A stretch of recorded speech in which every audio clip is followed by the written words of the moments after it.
Buenas tardes a todos. Les quiero agradecer su presencia. Soy Fabiola Ferrer, subgerente de ventas de la empresa Satelsa. Hoy, en este webinar, o la serie de webinars que tenemos programadas para este año para difundir investigación científica, tengo el placer, el orgullo personal de presentarles al doctor Juan Antonio Quintana Rodríguez, que es líder de especialidad del área de monitoreo y evaluación estructural del IMT, del gobierno, de la Secretaría de Comunicaciones y Transportes del gobierno federal, y también es nuestro asesor externo en Satelsa.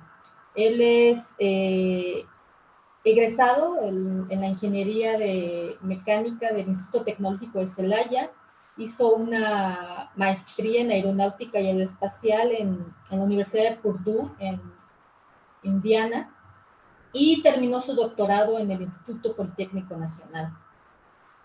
Esta presentación del día de hoy es gracias a su participación, al doctor, a BDI Instruments y Satelsa. Entonces, los dejo con el doctor Quintana. Tendremos un espacio al final para preguntas. Con mucho gusto él va a responder. Gracias.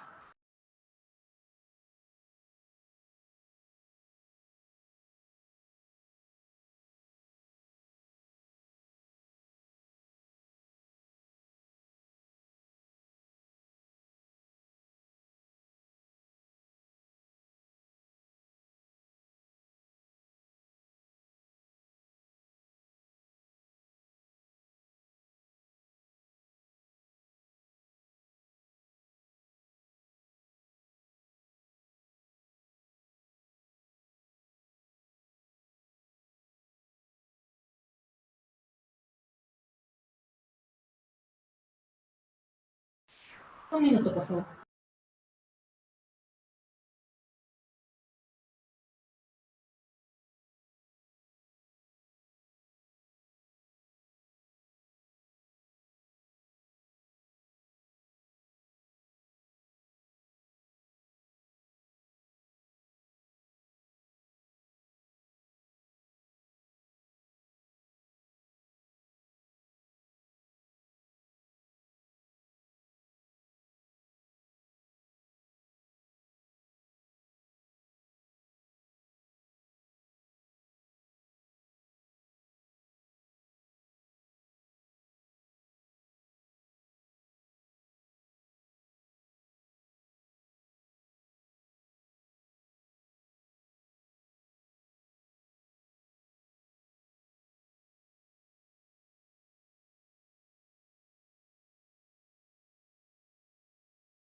Hola, ¿qué tal? Muy buenas tardes. Muchísimas gracias por su asistencia. Antes que nada, quiero agradecer la invitación para participar en los webinars que ofrece Satelsa. Para agradecer por darme este espacio para compartir con ustedes algo de los trabajos que hemos estado desarrollando en el Instituto Mexicano del Transporte. Estoy muy contento. Siempre me ha agradado compartir estos temas. Entonces, bueno, vamos a comenzar. Les voy a hablar un poquito en general, de lo que vienen siendo algunos proyectos que hemos desarrollado en lo que hemos realizado pruebas de carga, que básicamente son pruebas estáticas y dinámicas, principalmente en muelles y puentes. Por supuesto se pueden aplicar para todo tipo de estructuras, pero pues nosotros nos hemos enfocado más en particular a los muelles y a los puentes. Pero ahorita que platiquemos en el transcurso de la presentación, pues se darán cuenta que en realidad pues, pudiera ser aplicada a muchas estructuras. Bueno, ¿de qué les voy a platicar? Primero, hay que analizar cada que tenemos una solicitud por parte de un cliente, pues cuál es el alcance del proyecto para que nosotros podamos definir con claridad qué tipo de pruebas pudieran servirle con base en las necesidades que el cliente presenta. Una vez que conocemos exactamente el proyecto y las necesidades, pues tenemos que enfocarnos a lo que es el diseño de las pruebas, a desarrollar un arreglo experimental. Una vez que se tiene toda esta información, pues hay que evaluarla y ahora sí que analizar los resultados y posteriormente pues dar las respuestas que el cliente ocupa o que requiere. Esta es una parte muy importante en lo que es la ejecución de un proyecto. Y para esto hay una serie de preguntas que nosotros tenemos que hacer o tenemos que investigar qué es lo que requiere nuestro cliente. Lo primero es que pudiéramos tener una estructura que está construida y que apenas va a ser abierta para operación, o una estructura que ya tiene tiempo operando. Evidentemente que los alcances entre una y otra son distintos y por supuesto lo que se pudiera evaluar en una u otra también son totalmente diferentes. Por eso viene después lo que viene siendo el propósito de las pruebas. Habría que analizar si, por ejemplo, en el caso de una estructura nueva, pues es para verificar que algunos elementos estructurales o todos cumplan con los criterios de diseño que se establecieron de manera inicial. Pudiera ser que quisiéramos determinar la capacidad de carga que tiene desde el principio de nuestra estructura. Eso entre otras cosas. Si ya está en operación la estructura, pues por supuesto que queremos saber si ha tenido degradación en sus elementos estructurales y sobre todo saber la integridad que tiene y la capacidad de carga que pudiera presentar aún. También necesitamos saber si nuestra estructura ha tenido problemas en sus elementos estructurales. Muchas veces algunos de los elementos a través del tiempo sufren deterioro, daños ocasionados por intemperismo o algún otro tipo de daños por accidentes o porque hubo un mal diseño en algún elemento estructural. Y tenemos que conocer esta parte porque de alguna manera tenemos que diseñar nuestra prueba. Y entonces tenemos que considerar si hay alguna problemática en particular de la cual necesitemos respuesta. Otra de las cosas importantes es el tipo de estructura que vamos a analizar. El tipo de estructura, pues evidentemente tenemos que ver los materiales que la constituyen y sobre todo ver las dimensiones que tiene nuestra estructura para poder nosotros empezar a tener una idea de qué es lo que vamos a utilizar para realizar las pruebas. Aquí en esta parte tenemos que saber o comenzar a determinar pues si vamos a necesitar realizar trabajos en altura para colocar equipos dependiendo otra vez del tipo de estructura, si lo único que vamos a ocupar son andamios para poder llegar a las zonas de interés, si vamos a ocupar algún tipo de grúa. Entonces necesitamos saber esta información de antemano. La otra cuestión que tenemos que ver es qué logística pudiéramos ahora sí que implementar para el desarrollo de las pruebas. Y en esta parte pues hay que ver si la estructura pues es un puente, es un viaducto, es un paso superior vehicular. ¿Por qué estas consideraciones? Porque muchas veces hay que pedir permisos o establecer ventanas para poder hacer las pruebas. Por ejemplo, pudiera ser un paso superior de ferrocarril y bueno, hay que coordinarse para saber pedir los permisos necesarios para que si en la zona por donde pasan las vías, pues no pase durante un cierto tiempo en lo que se colocan los sensores. Muchas veces también pasan paso superior vehicular, a veces son caminos estatales los que hay en la parte inferior, caminos rurales. Entonces todo eso se tiene que ir considerando para poder realizar y ejecutar la prueba. La otra, pues evidentemente que son las condiciones de acceso para colocar los sensores. Tenemos que ir analizando y viendo qué es lo más conveniente. En todos estos puntos que se van viendo, preguntando y analizando, evidentemente que tenemos que empezar a considerar los tiempos que nos puede tomar el hecho de realizar los diferentes arreglos experimentales para poder desarrollar la prueba. Otra parte importante es saber con qué tanta información técnica se tiene de la estructura.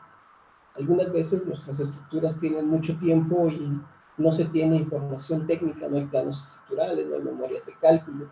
Si no se tiene, pues entonces se tiene que considerar el hecho de realizar otro tipo de pruebas para poder investigar las propiedades mecánicas de los diferentes materiales constitutivos de los elementos estructurales. Hay que hacer algunas escalas para descubrir el armado que se tiene en el interior de los diferentes elementos estructurales. Entonces, todo eso hay que tenerlo en cuenta a la hora de que nosotros podamos proponer una prueba, ¿no? Y sobre todo, pues, contestar a nuestro cliente las dudas que tiene respecto a la misma. Dentro de los tipos de pruebas, los podemos dividir en lo que son pruebas estáticas y pruebas dinámicas. Las pruebas estáticas generalmente las ocupamos para determinar la capacidad de carga de los elementos estructurales. Esto es muy común, por ejemplo, en el caso de los muelles, donde se quiere saber cuánta carga por metro cuadrado puede soportar la estructura. Generalmente los muelles pues tienen grúas, ¿no? Se colocan contenedores y es muy importante determinar esta capacidad de carga para poder utilizar la estructura de manera segura. Con respecto a los puentes, la capacidad de carga pues se calcula para poder determinar con base a las normas vigentes, pesos y dimensiones, el código de diseño, ver qué tantas veces pudiera soportar la carga para la que está diseñada la estructura.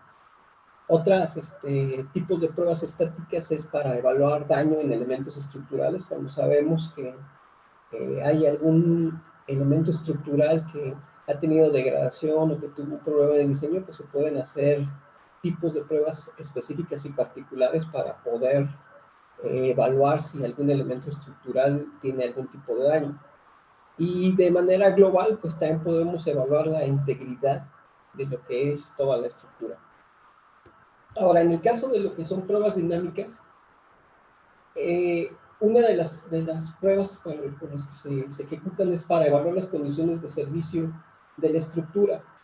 Este punto últimamente ha tenido un poco más de solicitud por parte de los estados, de los municipios, del mismo gobierno federal, porque hay muchos viaductos o puentes, pasos superiores vehiculares que ya han sido absorbidos por la ciudad y que las condiciones de tráfico hacen muchas veces que se pare los vehículos o que la gente que transita sobre la estructura sienta las vibraciones o las amplitudes de los desplazamientos o de las aceleraciones y las perciba como inseguras cuando no necesariamente van ligadas. pudiera ser que la estructura por diseño sea flexible, pero no necesariamente quiere decir que tenga riesgo.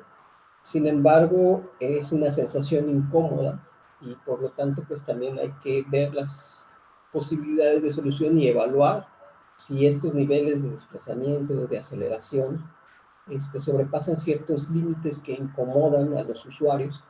Entonces, son pruebas dinámicas enfocadas a contestar este tipo de preguntas, como les digo, sobre todo en estructuras o en puentes que pues, ya están dentro de las ciudades y que en muchas ocasiones pues, nos toca quedarnos en la mitad del puente y sentir la vibración y pudiera ser un poco incómodo. Evidentemente que las pruebas dinámicas también las podemos utilizar para evaluar daño en elementos estructurales, para calibrar modelos de elemento finito y complementar lo que son las pruebas estáticas. Y con eso determinar lo que es la capacidad de carga también de las estructuras.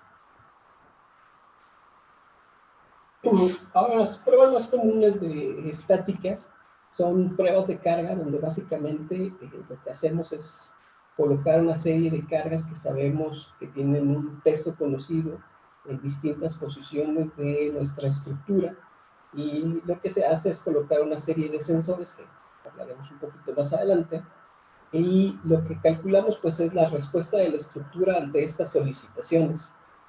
Y una vez que tenemos esta información, la utilizamos para calibrar el modelo de elemento finito y después comparar los valores que piden los códigos para poder determinar capacidades de carga, por ejemplo. Hay otras pruebas que son de recuperación elástica, que son pruebas que miden el ACI, y estas más que nada es una prueba muy puntual, donde se coloca ciertas cargas en lo que es la estructura, se coloca una serie de sensores, se mantiene durante 24 horas, se retiran la carga y lo que se evalúa es que aquí la estructura tenga una recuperación elástica con respecto a su condición inicial. Entonces esos son los dos tipos de pruebas que generalmente hacemos. Ahora, las pruebas de recuperación elástica, como finalmente es una prueba muy particular y puntual donde se coloca carga y lo que se mide es que se recuperen los parámetros que se están midiendo en el rango inicial sin que pasen un porcentaje, no es totalmente aplicable para todas las estructuras, porque pudiéramos tener alguna estructura que tiene algunos años y que no tengamos información inicial de memoria de cálculo, no sabemos qué armados tienen, no sabemos qué resistencias de concretos hayan utilizado, a lo mejor ni siquiera una inspección visual, pues no podemos arriesgarnos a colocar una serie de carga para ver la recuperación elástica, porque por lo general es utilizar la estructura con un peso máximo permitido. Entonces, no todas las estructuras son elegibles para que se hagan este tipo de pruebas. Ahora, pruebas dinámicas se pueden dividir también en algunos tipos. Podemos hacer pruebas dinámicas con un deflectómetro de impacto. ¿Esto en qué consiste? En liberar una carga con peso conocido en puntos específicos de la estructura. ¿Y qué es lo que hacemos con estas pruebas con deflectómetro de impacto? Pues estimular que sean más notorias algunas de las frecuencias y modos de vibrar de la estructura. Y entonces esto, dependiendo del modo de vibrar que queramos nosotros medir, pues es el arreglo experimental que se debe de utilizar y la zona donde se debe de impactar a la estructura para que podamos ver con la sensibilidad suficiente el modo de vibrar esperado. Hay otras pruebas que también se utilizan precisamente para estimular otros modos de vibración, que son pruebas de frenado. También podemos utilizar lo que es la vibración ambiental, la excitación por viento, para poder nosotros ahora sí que obtener la respuesta dinámica de la estructura en distintos puntos de interés y con eso obtener las frecuencias y modos naturales de vibrar de la estructura. También se pueden diseñar pruebas dinámicas utilizando las condiciones de operación normal de la estructura, es decir, con flujo libre, y es lo que se obtiene también en la respuesta dinámica. bajo condiciones de operación normal. También se analiza la información para obtener frecuencias, amortiguamientos, modos de vibrar. Y hay otro tipo de pruebas que son pruebas en las que se tensa algún elemento estructural, generalmente pilas, columnas, y se libera una carga. También se hace con el mismo propósito de que se puedan obtener los modos de vibrar asociados al elemento estructural y con eso poder determinar si tiene algún tipo de daño. Bueno, después pasamos a lo que es el diseño de las pruebas. Para el diseño de las pruebas, pues lo primero que debemos de tener en mente pues, es el tipo de prueba que vamos a realizar. Dependiendo del tipo de prueba que se va a realizar, pasa a lo que les platicaba anteriormente, pues es con lo que se diseña el arreglo experimental, el tipo de sensores y su ubicación que van a tener sobre la estructura. Hay que revisar los planos estructurales, si se tienen, y si no, pues tenemos que hacer un levantamiento geométrico para poder identificar los elementos estructurales que pudieran estar sujetos a mayor esfuerzo ante ciertas acciones de carga, por ejemplo, de vehículos en ciertas posiciones. Y entonces con eso nosotros ubicar los sensores de manera adecuada, de acuerdo al tipo de parámetro que queramos medir. En este sentido, pues hay que seleccionar el tipo de sensores, si vamos a ocupar acelerómetros, si vamos a ocupar medidores de desplazamiento, si vamos a ocupar inclinómetros para medir el ángulo en algún plano, o si vamos a medir deformaciones en algunos puntos de interés, entonces utilizaríamos extensómetros. La selección de los puntos de instrumentación pues va muy de la mano con el tipo de prueba que se va a realizar, las cargas que se le van a colocar en la estructura y ubicar dónde se presentan los mayores efectos provocados por la carga que se va a colocar. No necesariamente en las pruebas se tiene que llevar la estructura a un límite. Finalmente, lo que queremos saber es la respuesta de la estructura ante una carga conocida para poder calibrar un modelo de elemento finito. Ya una vez calibrado el modelo, pues lo que ya podemos poner en simulación son las cargas que nosotros decidamos. Pero para la prueba lo que hay que considerar pues es el rango de operación que tiene el sensor, su sensibilidad, y que con la carga que vamos a colocar tengamos una respuesta adecuada, es decir, a lo mejor utilizando un 50%, 40% del rango del sensor, para que tengamos la suficiente sensibilidad a la hora de nosotros estar calibrar el modelo. Hay que seleccionar la frecuencia de adquisición de datos. Evidentemente que si es una prueba estática, pues este parámetro no es tan importante. Pero si lo que vamos a hacer es una prueba dinámica, este parámetro juega un papel predominante porque dependiendo de la frecuencia de adquisición de los datos, pues va a ser las frecuencias naturales que podamos registrar. Va también a depender de que si hacemos pruebas de impacto con el deflectómetro, pues que podamos registrar las aceleraciones máximas que se puedan dar y no perdamos los picos porque utilizamos una frecuencia de adquisición baja.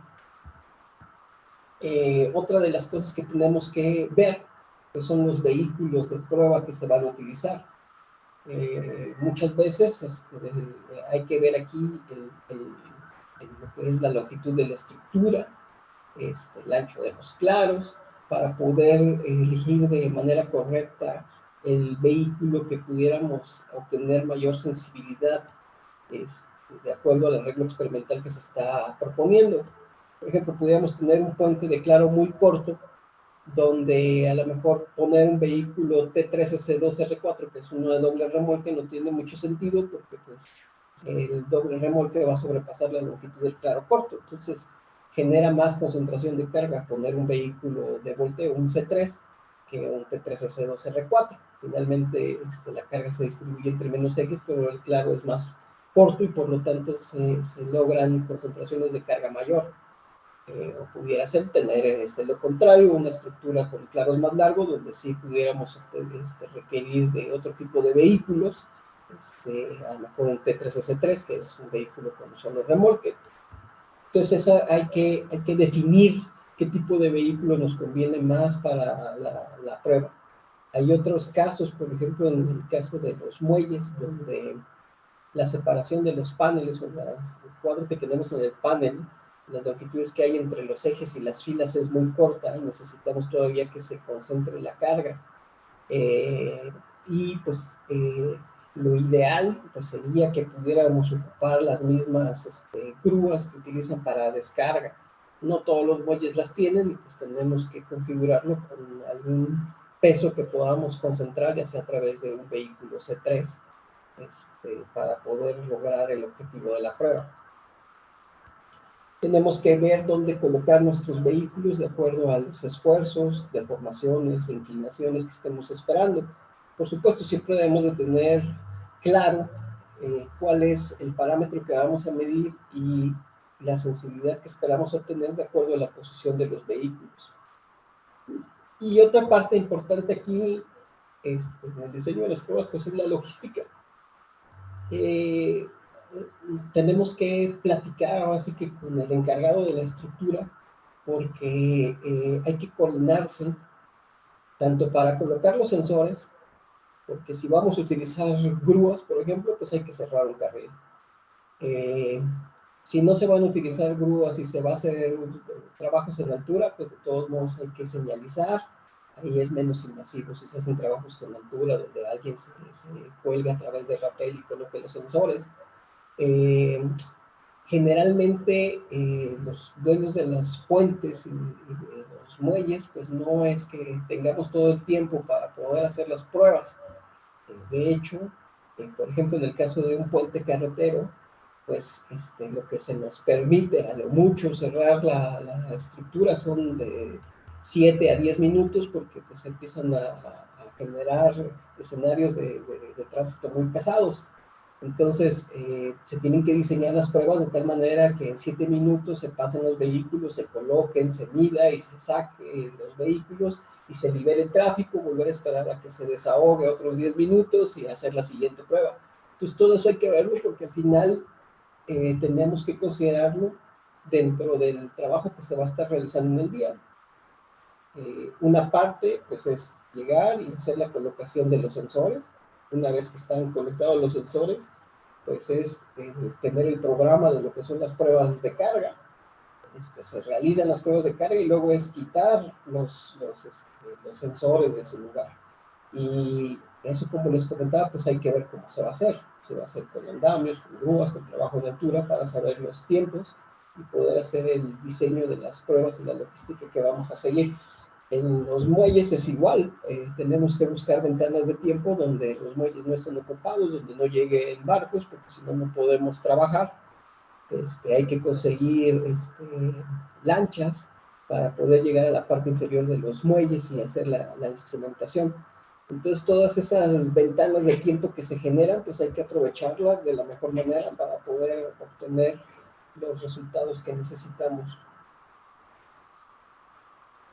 Generalmente en todo este tipo de pruebas que nosotros hemos estado haciendo en los últimos años, como son pruebas, como les platicaba, que son muy rápidas, que generalmente en un día podemos tal vez instrumentar 1 o 2 claros de una estructura o una sección de un muelle, necesitamos tecnologías que nos permitan colocar y poner rápido los sensores. Nosotros nos hemos acostumbrado y nos ha funcionado bastante bien utilizar sensores tipo BDI, son bastante sencillos de colocar, son sensores inalámbricos, es poco el tiempo que se requiere para colocarlos y nos ha funcionado bastante bien. Su forma de conectarlos pues es a través de nodos. Después esos nodos de manera inalámbrica se conectan a una base y de una vez ya se puede pasar toda la información por Wi-Fi en la computadora. Y realmente todo lo que es el arreglo es bastante sencillo. hay que considerar ciertas cosas, como las distancias que hay de los cables a los nodos, que son entre 5 y 6 metros, para que nosotros podamos configurar las diferentes zonas donde va a haber sensores y nodos de comunicación. Pero esto nos ha facilitado y son procesos bastante sencillos. Generalmente estas tecnologías con sensores inalámbricos son bastante fáciles de usar y también la colocación no es tan complicada. Hay varias formas de colocarlos. Lo que nosotros hemos optado y nos ha funcionado bastante bien, pues es utilizar epóxicos y pegarlos a los puntos de interés. En el caso de lo que son los extensómetros y los inclinómetros. Por supuesto que en el caso de los LVDTs, pues se necesita un poquito más de preparación, porque dependiendo de la altura que tengamos para llegar a la parte, por ejemplo, central de un claro, pues pudiera ser que utilicemos cadenas que se tensan para poder medir lo que es la deflexión en un punto. O si no son tan altos, pues pudiéramos utilizar a lo mejor algún tipo de tripié. Pero son cosas que, dependiendo del análisis que hagamos al inicio, pues es lo que tenemos que considerar para poder hacer la instrumentación. Pero en general, nosotros siempre hemos optado por estas pruebas que son rápidas y que necesitamos 1 o 2 días para realizar las pruebas, pues utilizar este tipo de tecnología con sensores inalámbricos. Por ejemplo, aquí les muestro en esta parte, aquí tenemos una estructura que es un puente atirantado con un doble voladizo, con vigas cajón, y entonces dependiendo de las pruebas que se van a hacer, pues se seleccionan los puntos de interés, se seleccionan algunas dovelas, se colocan extensómetros, por ejemplo, en la parte inferior y superior del cajón para medir los esfuerzos, las deformaciones, para determinar lo que es el eje neutro, en este caso de las vigas cajón. Muchas veces estas estructuras llevan cables postensados, por lo que tenemos que ver que cuando se estén tensando, pues sea de manera uniforme en los dos cajones. Entonces podemos poner extensómetros a distintas alturas del cajón para que lo único que midamos sea deformación por carga axial, en el caso de la figura inferior. En el caso del lado derecho, donde están viendo un muelle, pues se hace una inspección preliminar visual, donde seleccionamos algunas zonas de interés. Generalmente se decide instrumentar una zona donde encontramos daños, que es la zona más dañada de toda la estructura, y otra zona donde no tiene tanto daño, para poder hacer la comparativa entre las dos y con esta información alimentar a nuestro modelo de elemento finito. Una vez que tenemos las zonas definidas, pues de nueva cuenta necesitamos colocar los sensores de acuerdo a lo que vamos a medir. Por ejemplo, la mitad del panel, pues vamos a colocar extensómetros para poder calcular lo que es la deformación en la parte inferior de lo que es la losa de concreto del muelle. Vamos a colocar inclinómetros cercanos a las pilas, vamos a colocar extensómetros en las pilas para ver cómo se distribuye la carga.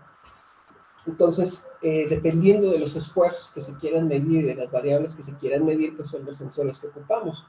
Por ejemplo, en el doble voladizo, que están viendo en la parte de abajo, pues estas dovelas 7 y 8, que es donde se va a provocar la mayor deflexión, pues ahí lo que vamos a colocar pues va a ser un sensor de desplazamiento para ver esa deflexión que se tenga en el extremo. Vamos a instrumentar, por ejemplo, la dovela 1, para que cuando se presenten esas cargas máximas de que un vehículo lo pongamos en el extremo de lo que es el doble empotrado, pues se van a tener los esfuerzos máximos cercanos al empotramiento, es decir, cercanos a lo que es la dovela 1. Entonces, todos estos puntos de interés pues van de la mano con respecto a las cargas que se van a colocar y lo que esperamos que reaccione la estructura y los parámetros que vamos a medir. Si vamos a medir esfuerzos máximos, deflexiones máximos, pendientes, y todo esto pues al final lo vamos a alimentar en un modelo de elemento finito. Aquí, por ejemplo, hay otro ejemplo de otra estructura. Pues también ahí tenemos ahí algunas vigas cajón. Ahí cada una de estas vigas pues se instrumentó con extensómetros en la parte inferior, algunos en la parte superior para medir precisamente el eje neutro. Ahí en esta figura ven, por ejemplo, un arreglo de 3 sensores BDI que están en la parte inferior de lo que es las vigas para medir el esfuerzo en la parte inferior, que esta zona, pues cuando coloquemos la carga, podemos obtener un esfuerzo a tensión. En la otra figura, pues ven una grúa con la cual pues tenemos que hacer los trabajos para poder llegar y colocar los sensores en la parte inferior. Aquí en esta parte todos los sensores fueron pegados, entonces no fue mucho el tiempo que utilizamos para poder colocar los sensores. En algunos puntos de las vigas cajón pues se instrumentaron con algunos inclinómetros para medir la pendiente en los extremos que se genera por la colocación de las cargas sobre los claros. En algunos otros colocamos medidores de desplazamientos, LVDTs, para calcular la deflexión en la parte central. Entonces, es así como seleccionamos los puntos de instrumentación, donde vamos a provocar los mayores esfuerzos, mayores deflexiones, pendientes, para que con esa información y conociendo las cargas que se van a colocar en la parte superior de la estructura, pues nosotros podamos representarlas de manera adecuada en el modelo. Aquí hay una foto otra vez donde están haciendo ahora la colocación de los sensores. Estas son vigas tipo Ashton, porque son tipo 4, donde también se colocaron extensómetros en la parte inferior, algunos en la parte superior, y aquí la altura del claro no era tanta, así de que se pudo llegar a través de andamios. En lo que son las pruebas dinámicas, pues lo que utilizamos son acelerómetros, y el arreglo que se coloca en los acelerómetros sobre los diferentes claros, pues va con el propósito de que tengamos sensibilidad para medir las primeras frecuencias naturales y modos de vibrar de la estructura. Entonces estamos esperando medir modos longitudinales, tenemos que poner un arreglo de sensores a lo largo de la longitud del claro. Si estamos esperando medir los primeros transversales, entonces por eso también colocamos sensores en lo que es la dirección transversal. Al final, pues dependiendo de la excitación que tengamos, vamos a tener una respuesta dinámica. De esa respuesta dinámica, haciendo su proceso correspondiente, pues obtenemos las frecuencias, y con las frecuencias naturales asociadas a cada uno de los sensores en las diferentes posiciones y un análisis de fase, podemos empezar a ubicar cuáles son los distintos modos de vibrar asociados a las frecuencias naturales. Por ejemplo, aquí estamos haciendo una prueba, en el video, estamos haciendo una prueba de carga en lo que es un muelle. Esos puntos blancos que se ven ahí sobre el muelle son sensores que se instalaron de deformación, BDI, y lo que se hace ahí es, se marca una posición por la que va a pasar el vehículo, y después se mantiene estáticamente durante unos minutos para medir la respuesta de la estructura que se obtiene de deformación o inclinación de cada uno de los sensores. Ahí, por ejemplo, ya se estabiliza la carga, entonces se sigue midiendo. Aquí el proceso es, nosotros comenzamos a adquirir, no hay deformación en los sensores porque no hay carga cercana a las posiciones. Después el vehículo pasa, y una vez que está en la posición que nosotros determinamos, entonces vemos lo que es la amplitud de las deformaciones, o el valor de la inclinación que se obtiene por la posición de esa carga conocida, y con respecto a la posición de los sensores. Una vez que el vehículo fue colocado en la posición, pues se retira y vemos que la estructura llegue a sus niveles iniciales. Muchas veces no llega a los niveles iniciales porque finalmente pues, la estructura y los sensores están afectados también por temperatura, entonces hay que hacer ahí algunas pequeñas correcciones, pero al final el propósito de las pruebas es que ante una carga que sabemos cuánto es el peso que se está distribuyendo por cada uno de los ejes y sabiendo la posición exacta en donde se colocó en el muelle, pues nosotros vamos a tener una respuesta en deformación, en inclinación, en desplazamiento de cada uno de los puntos instrumentados. Aquí lo que debemos de tener mucho cuidado es que la habilidad del chofer sea la adecuada para que no vaya a destruir los sensores. Pero bueno, hasta eso no hemos tenido esa mala experiencia. Si se fijan del lado derecho, hay dos líneas azules en el video que se pasó. Esas líneas azules son pesadoras, estáticas, y lo que hacemos antes de hacer las pruebas es que cada uno de los vehículos pesamos cuánta carga se transmite a cada uno de los neumáticos. Y entonces al final, ¿qué es lo que tenemos? Pues tenemos la posición de la carga, sabemos cada neumático cuánta carga está aplicando sobre la estructura y tenemos la posición de los sensores.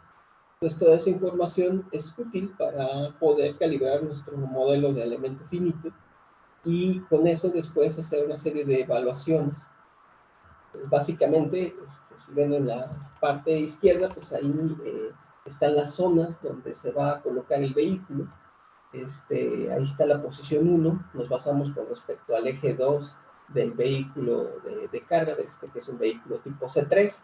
Entonces se pone ese eje 2 a la mitad de lo que es la distancia entre las columnas y cuando se posiciona, pues registramos las amplitudes de los distintos sensores que se colocaron. Se saca el vehículo y se pasa a la posición 2, posición 3, posición 4, o las que se hayan definido. Básicamente, aquí es otro diagrama, por ejemplo, de las pruebas. ¿Qué buscamos? Pues siempre buscamos ver los efectos que tienen los vehículos en lo que es la estabilidad del puente para ver su reacción. Si colocamos, por ejemplo, las cargas en un solo carril, pues entonces ver cómo esa distribución de pesos solamente sobre un lado, que tanto le provoca a nuestra estructura. O colocamos todos los vehículos sobre el claro, entonces ponemos los 4, tenemos una configuración donde tenemos en algunos casos la máxima carga que pudiéramos colocar en la estructura. Y después hacemos lo mismo para comparar la rigidez que pudieran tener los diferentes elementos estructurales, liberando ahora el carril de baja y dejando el de alta. Todas estas pruebas que se diseñan, al final las tenemos que meter dentro de un programa, porque como les comento, a veces pues, tenemos 7 minutos para hacer la prueba y liberar el tráfico, entonces tenemos que aprovechar de mejor manera el tiempo y algunas veces podemos hacer 2 seguidas o algunas veces tenemos que ir de una en una. Lo que recomendamos, lo que es nuestra experiencia es que comenzamos a medir, antes de que pase el vehículo dejamos el sistema 1 minuto estabilizando para tener la lectura inicial. Posteriormente pasamos los vehículos de prueba a la posición indicada. Una vez en la posición indicada dejamos 3 minutos que se estabilice y una vez que se estabiliza sacamos los vehículos y volvemos a dejar 1 minuto para que tengamos otra vez nuestra lectura sin carga en las diferentes posiciones. Y con esto pues ya podemos evaluar la respuesta que tuvieron los distintos sensores ante las solicitaciones que se le impusieron por la posición de los vehículos. Aquí, por ejemplo, pues en esta estructura sí ocupamos por las longitudes del claro vehículos T3S3. Y hacemos lo mismo, colocamos primero vehículos sobre el carril de baja, sobre el carril de alta, sobre los 2 cuerpos.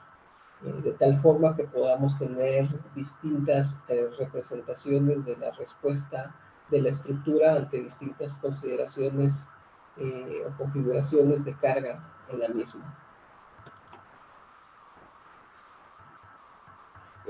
Por ejemplo, las pruebas que son de recuperación elástica, pues tenemos que llenar la estructura con el máximo peso posible.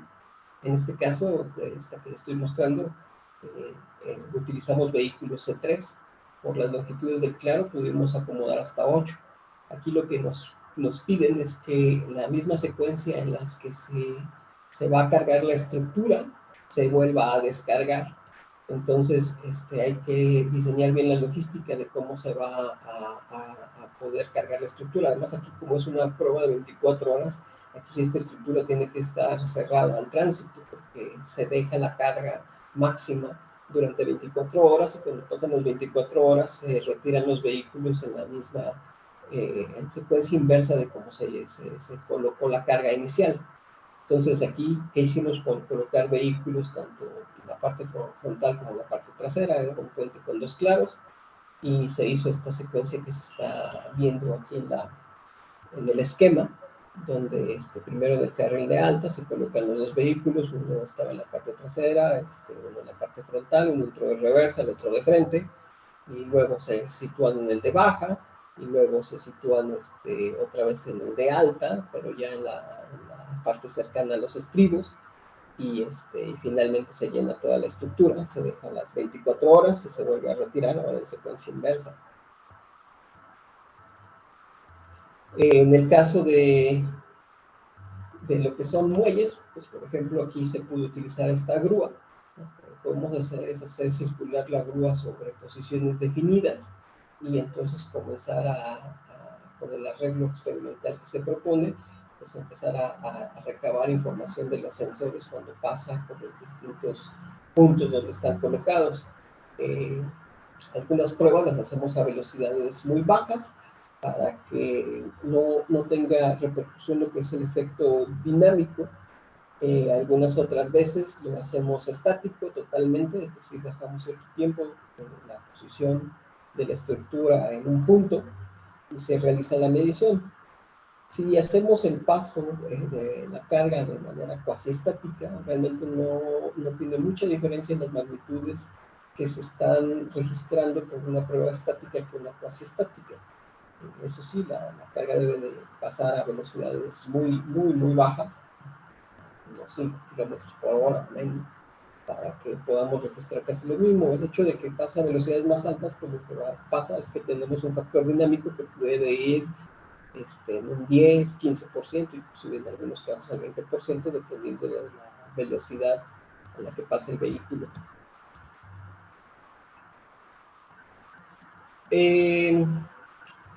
Otro tipo de pruebas que hablábamos de las dinámicas, consiste en hacer arreglos con vehículos de distintas características, que los hagamos circular sobre los cuerpos. En este caso, pues juntamos, por ejemplo, convoys de 3 vehículos de 3S3, donde pasaron a distintas velocidades. Se hicieron algunas pruebas de frenado, se hicieron que coincidieran sobre los 2 claros. Este tipo de pruebas generalmente se hacen para ver los máximos niveles de aceleración, las deflexiones máximas que se presentan.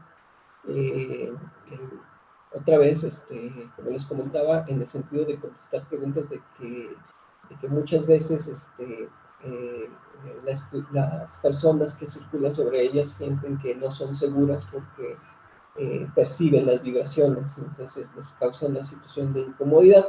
Entonces hacemos que se den ciertas situaciones o escenarios donde sabemos que vamos a generar una respuesta dinámica bajo condiciones de operación normal o extremas, porque pues, es también luego complicado que se junten 3 vehículos T3S3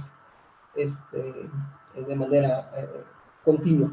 Entonces llevamos las estructuras con el diseño de las pruebas a que tengamos ciertos efectos. Hay pruebas controladas con el deflectómetro de impacto. Aquí lo que tenemos que hacer es definir los lugares donde se va a golpear con una carga conocida a la estructura. Y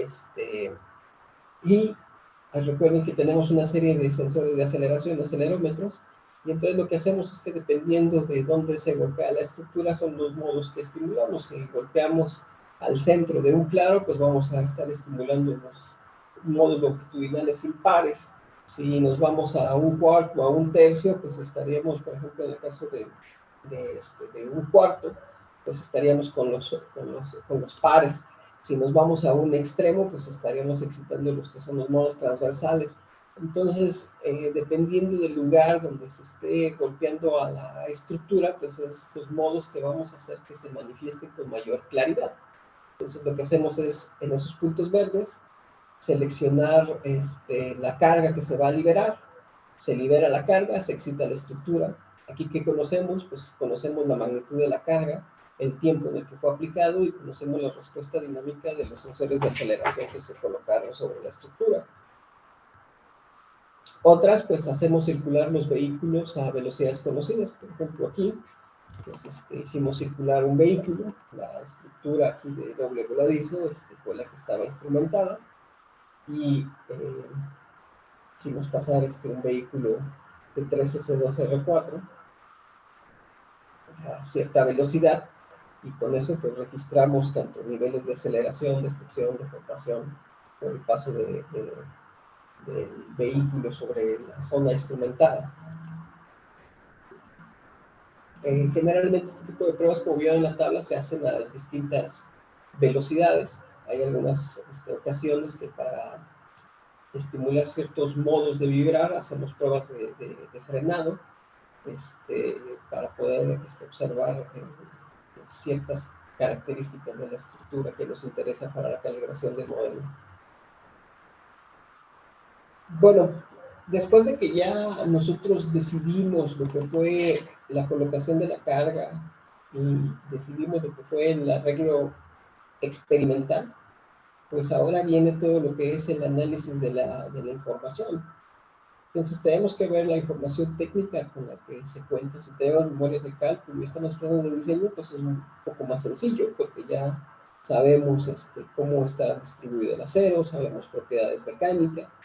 Pero si no tenemos información técnica, pues entonces hay que generarla a través de explorar la estructura.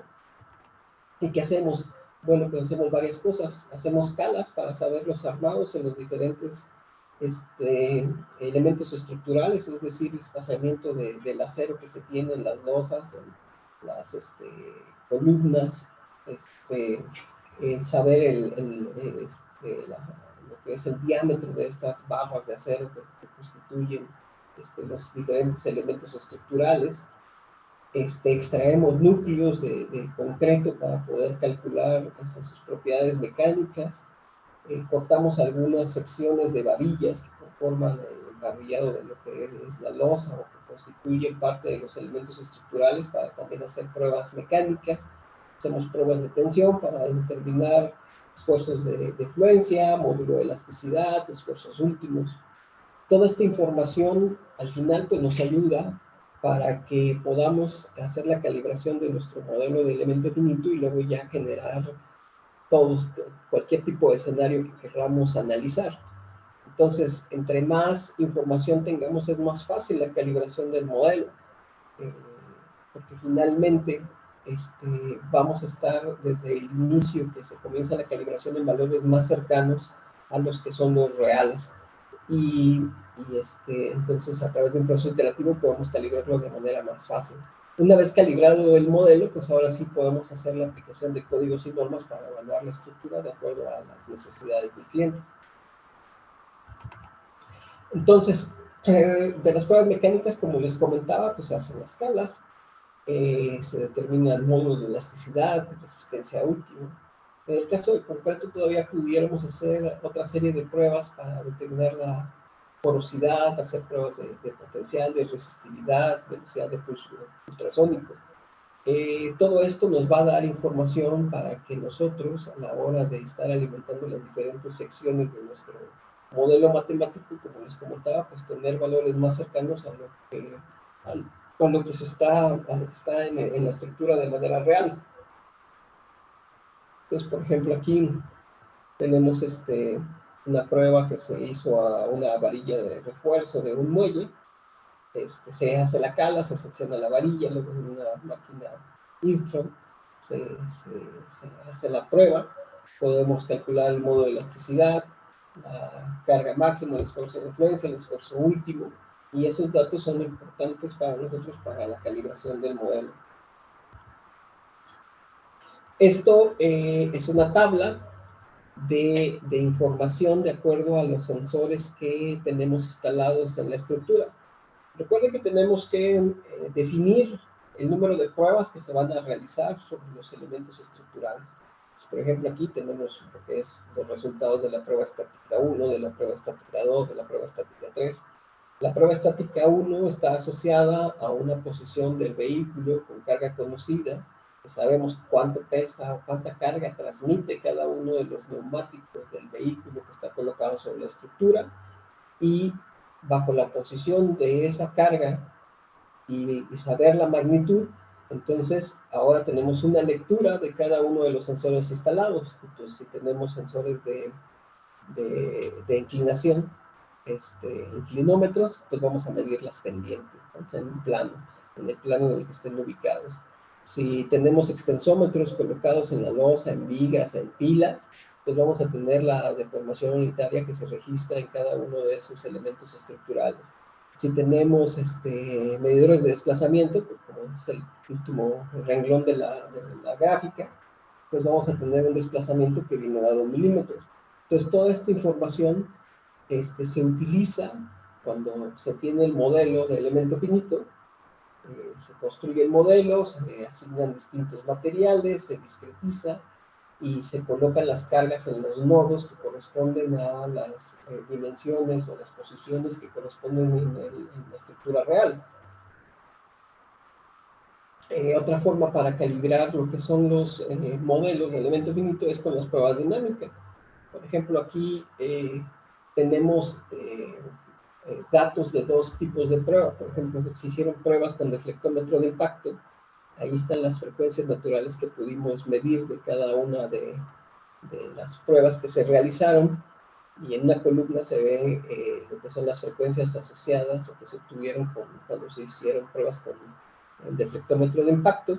Y el otro con pruebas con vehículos haciéndolo circular a ciertas velocidades y en ciertos carriles. Como ven, cuando se circulan los vehículos, aunque de alguna manera controlemos la velocidad o el lugar por donde circulan, no se excitan todos los modos, por eso tenemos algunos faltantes. Es más fácil que se realice o se diseñe la prueba con el deflectómetro de impacto para que, golpeando en posiciones específicas, excitar los modos de interés que queremos ver. Bueno, finalmente, pues utilizando un software de elemento finito, pues nosotros construimos el modelo y ese modelo lo vamos alimentando con los datos que ya obtuvimos de las pruebas. Aplicamos las cargas conocidas, que fue el peso que obtuvimos con la posadora estática de cada uno de los neumáticos. Tenemos la respuesta de los sensores y asignamos propiedades mecánicas a los diferentes elementos estructurales que constituyen nuestra estructura y de ahí empezamos un proceso iterativo. Entonces nosotros tenemos un valor inicial. Ese valor inicial lo sacamos de lo que son pruebas mecánicas, algunas veces lo sacamos de bibliografía, si es que no tenemos todos los valores, y con eso tenemos una primera iteración, y después a través de estar dándole distinto peso, haciendo un análisis de sensibilidad de las variables que tenemos de cada uno de los elementos estructurales, empezamos a a minimizar una función de error, de tal manera que conforme van pasando las iteraciones vamos cambiando los parámetros que vemos que tienen más sensibilidad para que se vayan ajustando. Después de un número de iteraciones, minimizamos esa función de error, porque automáticamente vamos modificando los valores de los distintos parámetros estructurales hasta que podamos minimizar la función de error. Ahora es imposible que tengamos un modelo calibrado al 100%.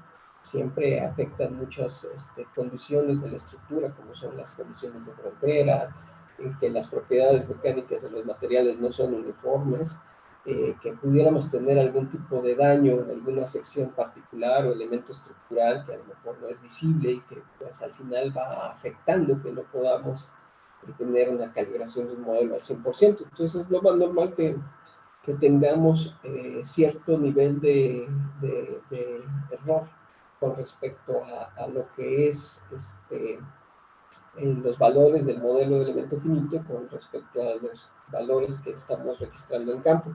Por supuesto, tenemos que establecer límites. Generalmente, nosotros consideramos un buen modelo cuando tenemos una diferencia entre 5 o 10% en algunos de los valores de los parámetros estructurales. Por ejemplo, aquí algunas pruebas con diferentes sensores instalados, pues se le da seguimiento a los valores que se da, por ejemplo, de deformación, los calculados por el modelo de elemento finito versus los que se calcularon en las pruebas. Recuerden que finalmente estamos representando una condición de carga también en el modelo y que lo que tratamos de hacer con la calibración es que la respuesta de la estructura sea lo más similar con respecto a lo que se obtiene de manera real. Entonces aquí hay algunos valores de desplazamiento, de formación, de inclinación, y se compara siempre la medición contra lo que es el modelo. Hay otras formas también de calibrarlo cuando se hacen pruebas dinámicas. Por ejemplo, aquí en la primera gráfica es una respuesta dinámica en velocidad. Una es la generada con una respuesta sin daño y una con daño. Se ve la diferencia entre uno y otro. Hay, por ejemplo, una tabla que muestra de lo que es la medición que se obtiene en campo y la que se obtiene por el modelo, y la diferencia que hay entre lo que se obtiene por el modelo y la que obtenemos en campo. Entonces ahí se observa que las diferencias son menores al 5% para ese caso en particular. Otra forma de observarlo es, por ejemplo, los puentes atirantados, pues con las tensiones de los diferentes cables que constituyen la estructura, podemos ver los datos experimentales, los pesajes que se obtienen a través de la respuesta dinámica colocando un acelerómetro sobre un cable y las que nos puede dar el modelo de elemento finito. Al final, pues tratamos de que nuestro modelo represente de la mejor manera pues las condiciones que se están viendo en la vida real, ¿no? Bueno, luego viene lo que es la aplicación de códigos y normas. Nosotros generalmente lo que utilizamos para poder evaluar la capacidad de carga es el código Ashton. Y entonces lo hacemos bajo dos filosofías, bajo dos escenarios: nivel de inventario y nivel de operación. Esto básicamente, la diferencia que tiene entre uno y otro es el factor de seguridad el factor que se le aplica en los dos inventarios. Uno es de 1.75 y el otro de 1.35. Entonces, esta es la ecuación que se evalúa al final. ¿Qué es lo que tenemos? Vamos a determinar la capacidad de carga. Entonces, esa C, lo que nos representa en esta ecuación que les presento, es la capacidad del elemento estructural para soportar, ya sea, aquí lo podemos poner o representar, lo pueden poner con cargas o momentos, cargas resistentes, momentos resistentes, se pueden utilizar esfuerzos normales, esfuerzos cortantes. No importa, nada más hay que manejar los mismos así que lineamientos, ¿no? Si vamos a evaluar esfuerzos, pues son esfuerzos normales, o si son esfuerzos cortantes, pero cortantes, o si son cargas o momentos. Entonces, se calcula la capacidad de resistencia de cada uno de los elementos estructurales y luego esa capacidad que tiene, pues se le quita la degradación que ha tenido ese elemento estructural, las cargas muertas, y sobre lo que se divide es sobre lo que es la carga viva. La carga viva, pues generalmente nos vamos con respecto a lo que nos dicen las normas. Por ejemplo, nosotros utilizamos, dependiendo claro, de la longitud del puente, del tipo de estructura, pues utilizamos, por ejemplo, en este caso, el vehículo IMT 665, que ya viene con ciertas cargas dadas, con una carga distribuida, y entonces esos efectos los pasamos a lo que es el modelo. Entonces, ¿qué tenemos al final? que tenemos una capacidad de carga, quitándole todo lo que es las cargas muertas, las degradaciones con sus respectivos factores, pues debe de quedarnos arriba un valor. Vamos a suponer que tenemos 10 menos 4, le hayamos quitado, nos queda 6. Y si abajo lo que va a soportar por cargas vivas son 3, entonces lo que tenemos es un factor de 2, ¿no? Entonces lo que se busca es que ese RF sea mayor a 1. Entonces, lo que les decía, el factor por carga viva en el nivel inventario es más estricto porque aplicamos un factor de 1,75, mientras que en el nivel de operación aplicamos un factor de 1,35. En el nivel de inventario, pues supone que nuestra estructura no debería de presentar daños ante las condiciones de operación normal, no debería de agrietarse ni nada. En el nivel de operación, al final pudiera haber algunos casos en los que la estructura pudiera comenzar a tener ciertas degradaciones o ciertos niveles de daño, pocos, pero finalmente, como tiene un factor de cobertura menor, pudieran darse.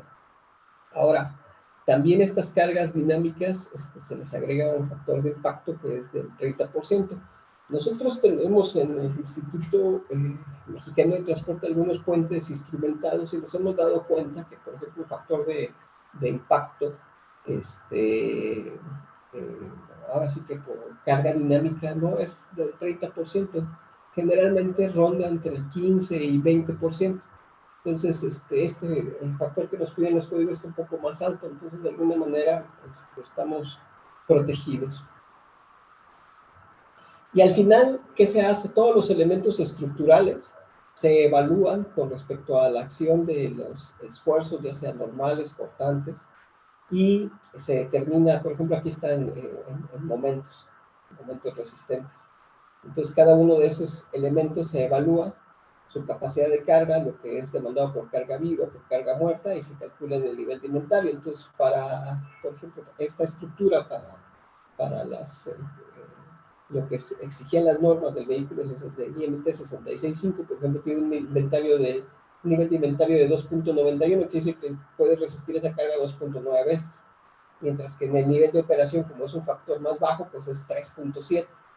Entonces, aquí, ¿qué es lo que se selecciona? Pues evidentemente que se selecciona el valor más bajo de todos los elementos estructurales con respecto a momentos o fuerzas cortantes, y ese es el que finalmente domina sobre toda la estructura. Nos vamos a ir siempre sobre el valor menor de todos los elementos estructurales, tanto para momentos como para cargas. En lo que tiene que ver con los porcentajes de las pruebas de recuperación elástica que les comentaba, en un inicio, pues lo que se hace es que se obtiene la respuesta de las estructuras una vez que se carga totalmente la estructura, y después se deja 24 horas y se vuelve a medir cada uno de los distintos parámetros.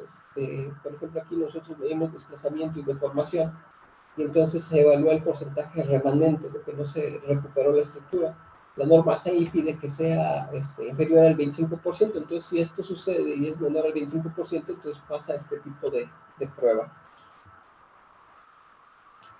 Ahora, con respecto a la evaluación de las condiciones de servicio, hay muchos criterios. Está el criterio de Wright and Walker, está el criterio del código canadiense, está la normativa Ashton. Cada una de ellas pide distintos parámetros para evaluar. Pues, por ejemplo, el criterio de Wright and Walker, pues nos pide ciertos niveles de aceleración, donde nos dice que a partir de la zona perceptible, pues ya no es adecuado que se tengan ese tipo de vibraciones en la estructura. Entonces, ya viene, por ejemplo, molesto para pocos, molesto para algunos, molesto para la mayoría. Todos estos valores que se están generando de aceleración, pues finalmente son datos que se obtienen por el diseño de las pruebas haciendo circular vehículos sobre la estructura, y comparando esos niveles de aceleración en los distintos puntos para saber en qué valor de la tabla cae. En lo que es en la aplicación del código canadiense, lo que pide aquí es que tiene algunos gráficos donde se ubican algunas zonas, donde dice, bueno, si es una estructura sin banquetas, pues se supone que no va a pasar gente. Si es con baqueta, si uso peatonal ocasional, pues se bajan esos límites, pero si es con uso peatonal frecuente, pues todavía se bajan más los límites. ¿Y qué es lo que se hace en el cruce? Bueno, se calcula lo que es la frecuencia natural, la primera frecuencia natural, modo de vibrar de la estructura, y el desplazamiento que se obtiene. Entonces, con el modelo de elemento finito, colocamos el vehículo de prueba, lo que demanda la norma, en la posición donde genere el máximo impacto, y con eso se calcula la deflexión y vemos si el cruce de lo que es el valor de la primera frecuencia natural con respecto al desplazamiento que se genera, pues dónde queda dentro de nuestras curvas. Si sale de las curvas, pues es inaceptable, y si está dentro, pues es aceptable. Bueno, pues en general, como ven, creo que ya me extendí un poco. Son todas estas las consideraciones que debemos de tomar para cuando tenemos que realizar este tipo de pruebas. Son muchas situaciones que debemos de controlar para, pues, al final poder dar una respuesta a nuestro cliente con respecto a alguna inquietud que tiene con su estructura. Por eso es muy importante, pues, definir desde el inicio lo que son los alcances del proyecto y qué es lo que quiere determinar. Pues muchísimas gracias por su atención. No sé si tengan algunas preguntas.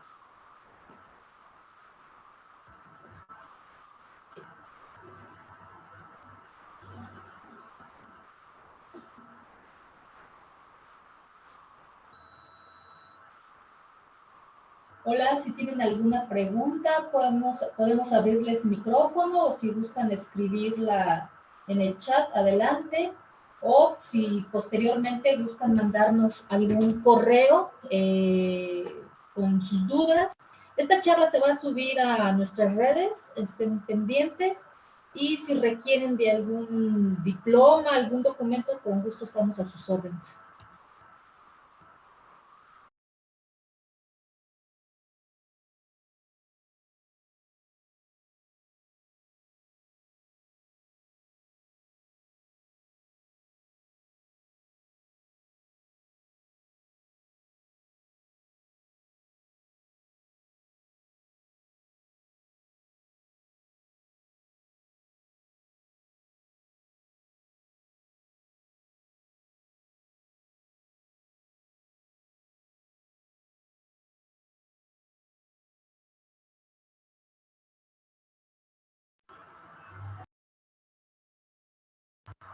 No, nadie, levantar la mano, nadie tiene por ahí. Bueno, pues no me resta más que agradecerles a todos su asistencia, su tiempo, su disposición, agradecerle también al doctor Quintana su apoyo, su plática.